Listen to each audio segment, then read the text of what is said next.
இயேசுவுக்குள் பிரியமானவர்களே, இன்றைக்கு நாம இயேசு நிக்கோதேமு கிட்ட யோவான் நற்செய்தி 3:3 சொல்வதை பற்றி பார்ப்போம்.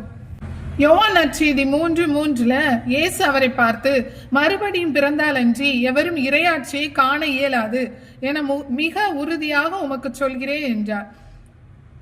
நிக்கோதேமு அவரை நோக்கி, வயதான பின் ஒருவர் எப்படி பிறக்க முடியும்? அவர் மீண்டும் தாயின் வயிற்றில் புகுந்து பிறக்க முடியுமோ என்று கேட்டார். இயேசு அவரை பார்த்து, ஒருவர் தண்ணீராலும் தூய ஆவியாலும் பிறந்தால் அன்றி இறையாட்சிக்கு உட்பட இயலாது என்று மிக உறுதியாக உமக்கு சொல்கிறேன். மனிதரால் பிறப்பவர் மனித இயல்பை உடையவர், தூய ஆவியால் பிறப்பவர் தூய ஆவியின் இயல்பை உடையவர். நீங்கள் மறுபடியும் பிறக்க வேண்டும் என்று நான் உமக்கு கூறியது பற்றி நீர் வியப்படைய வேண்டாம். காற்று விரும்பிய திசையில் வீசுகிறது, அதன் ஓசை உமக்கு கேட்கிறது, ஆனால் அது எங்கிருந்து வருகிறது என்றும் எங்கு செல்கிறது என்றும் உமக்கு தெரியாது. தூய ஆவியால் பிறந்த அனைவருக்கும் இது பொருந்தும் என்றார். இயேசு கிறிஸ்து கடவுள் நமக்காக நம் பாவங்கள், சாபங்கள், நோய்களிலிருந்து நம்மை மீட்க மனிதராக பிறந்தார். இயேசு ஒரு நாள் நிக்கோதேமுவை பார்த்து, நீர் மறுபடியும் பிறக்க வேண்டும் என்று சொல்கிறார்.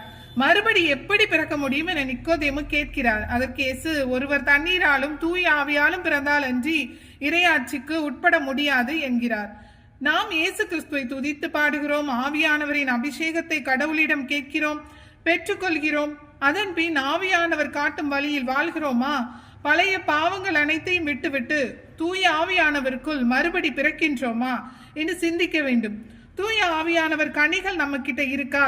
அன்பு, மகிழ்ச்சி, பொறுமை, அமைதி, பரிவு, நன்னயம், நம்பிக்கை, கனிவு, தன்னடக்கம் ஆகியவற்றின்படி வாழ்கிறோமா? இல்லை என்றால் நம்முடைய ஊனியல்பின் இச்சைகளான பகைமை, சண்டை சச்சரவு, பொறாமை, சீற்றம், கட்சி மனப்பான்மை, கெட்ட நடத்தை, காமவெறி, பிரிவினை, பிளவு, அழுக்காறு, குடிவெறி, களியாட்டம், பரத்தமை, சிலை வழிபாடு, பில்லி சூனியம் இவற்றின்படி நம்ம பின்பற்றி வாழ்றோமா? இவற்றையெல்லாம் விட்டு தூய ஆவியானவர் இயல்பிற்கேற்ப அந்த ஆவியானவர் காட்டும் வழியிலே நடக்கும்போதுதான் நாம மறுபடி பிறக்க முடியும். நம் பாவ வாழ்க்கையை விட்டு தூய ஆவியானவர் துணையுடன் வாழும்போது இயேசு நிக்கோதேமுக்கு கூறியபடி அந்த மறுபடி பிறக்கும்படி அப்படி நாம் வாழ முடியும். அப்படி நாம் தூய ஆவியானவர் காட்டும் வழியில நம்ம நடந்தா நமக்கு வாழ்க்கையில நிறைய போராட்டங்கள் வரும். அதை கண்டு பயந்து விடக்கூடாது. அதை நம்ம எவ்வாறு வாழ வேண்டும், அது எவ்வாறு அழகையை சாத்தானை எதிர்த்து நிற்கணும் அப்படின்னு எபேசியர் 6:11 நம்ம பார்க்கலாம். அழகையின் ஏமாற்று வழிகளை எதிர்த்து நிற்கும் வலிமை பெறும்படி கடவுள் அருளும் எல்லா படைகலன்களையும் அணிந்து கொள்ளுங்கள். ஏனென்றால் நாம் மனிதர்களோடு மட்டும் போராடுவதில்லை, ஆட்சி புரிவோர், அதிகாரம் செலுத்துவோர், இருள் நிறைந்த இவ்வுலகின் மீது ஆற்றல் உடையோர், வான் வெளியில் உள்ள தீய ஆவிகள் ஆகியவற்றோடும் நாம் போராடுகிறோம். எனவே பொல்லாத நாள் வரும்போது எதிர்த்து நின்று அனைத்தின் மீதும் வெற்றி பெற்று நிலை நிற்க வல்லமை பெறும்படி கடவுள் அருளும் எல்லா படைக்கலன்களையும் எடுத்து கொள்ளுங்கள். ஆகையால் உண்மையை இடைக்கட்சியாக கட்டிக்கொண்டு நீதியை மார்பு கவசமாக அணிந்து கொள்ளுங்கள். அமைதியை அருளும் நற்செய்தியை அறிவிப்பதற்கான ஆயத்த நிலையை உங்கள் காலடியில் மிதியடிகளாக போட்டுக் கொள்ளுங்கள். என் நிலையிலும் நம்பிக்கை என்னும் கேடயத்தை பிடித்துக் கொள்ளுங்கள். அதை கொண்டு தீயோனின் தீக்கணையெல்லாம் அணைத்துவிட முடியும். மீட்பை தலை சீராகவும் கடவுளின் வார்த்தையை தூய ஆவி அருளும் போர் வாளாகவும் எடுத்து கொள்ளுங்கள். எல்லா வேண்டல்களையும் மன்றாட்டுகளையும் இறைவனிடம் எழுப்புங்கள். எப்போதும் தூய ஆவியின் துணை கொண்டு வேண்டுதல் செய்யுங்கள். எனவே தூய ஆவியானவர் காட்டும் வழியில் நாம் நடக்கும்போது சாத்தான் நமக்கு எதிராக அத்தனை போராட்டங்களையும் கொண்டு வருவார். எனவே நாம் சாத்தானை எதிர்த்து நிற்க வேண்டும். அப்பொழுது அவன் நம்மை விட்டு ஓடி போவான். ஆகையால் தூய ஆவியானவரின் உண்மை, நீதி, அமைதி அருளும் நற்செய்தியை அறிவிப்பது, நம்பிக்கை, மீட்பு, கடவுளின் வார்த்தை ஆகியவற்றில் நாம் எப்பொழுதும் உறுதியாக இருக்க வேண்டும். எப்பொழுதும் மகிழ்ச்சியாக இருக்க வேண்டும். எதை குறித்தும் பயமோ கலக்கமோ இருக்கக்கூடாது.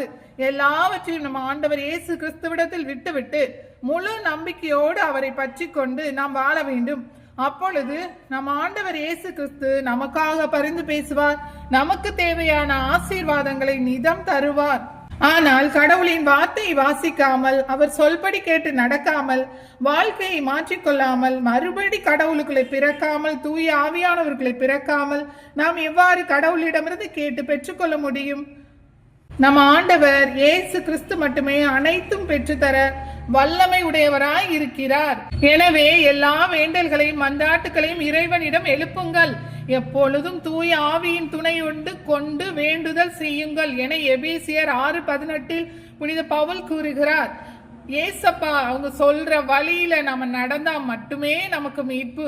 ஏசு கிறிஸ்துவை பற்றி அறிவதே நமக்கு ஒப்பற்ற செல்வம். இயேசுவை பற்றி அறிவதே நிலை வாழ்வு. எனவே திருப்பாடல் 91 அவர்கள் என் மீது அன்பு கூர்ந்ததால் நான் அவர்களை விடுவிப்பேன், அவர்கள் என் பெயரை அறிந்துள்ளதால் அவர்களை பாதுகாப்பேன், அவர்கள் என்னை நோக்கி மன்றாடும் போது அவர்களுக்கு பதில் அளிப்பேன் என்கிறார் ஆண்டவர். எனவே அவரை பற்றி அறிவதே நமக்கு பாதுகாப்பு. எனவே இயேசு என் மீது அன்பு கூர்ந்தால் என் கட்டளைகளை கடைபிடிப்பீர்கள் என்று கூறுகிறார். என் தந்தையும் அவர்கள் மீது அன்பு கூறுவார் என்று கூறுகிறார். எனவே அவருக்கு பணிந்து அவருடைய கட்டளைகள் படி வாழும்போது கடவுள் நம்மை நோய்கள், பேய்கள், சாபங்கள் அனைத்தினின்றும் விடுவிப்பார். நம்மை எல்லா ஆசீர்வாதங்களாலும் நிரப்புவார். உலக காரியங்களை வெறுத்து கடவுளுக்குரியவற்றை நாம் பற்றிக்கொள்ள வேண்டும். எனவே தூய ஆவியானவரால் நாம் மறுபடி பிறக்க வேண்டும். அவரே நமக்கு பலன் தருவார், சக்தி தருவார், எதிரிகளை எதிர்த்து நிற்க வல்லமை தருவார். அவ்வாறு நாம் வாழும்போது கடவுளை போல நாம் மாற வேண்டும். கடவுளை போல நாம் தூய்மையாக வாழ வேண்டும். ஏனென்றால் கடவுள் நம்மை ஒழுக்க கேட்டிற்கு அல்ல, தூய வாழ்விற்கே அழைத்திருக்கிறார். நீங்கள் தூயோராய் இருங்கள், ஏனெனில் நான் தூயவன் என்கிறார். எனவே அவரை போல மாறுவோம். தூய ஆவியானவரின் செயல்பாட்டின்படி வாழ்வோம், ஆசீர்வாதங்களை பெற்றுக்கொள்வோம். நிக்கோதேமிட்ட ஏசப்பா சொன்ன மாதிரி மறுபடி பிறப்போம். தூய ஆவியானவர் வரங்கள், கனிகளை பெற்று எல்லா ஆசீர்வாதங்களையும் பெற்று வாழ்வோம். ஆமென்.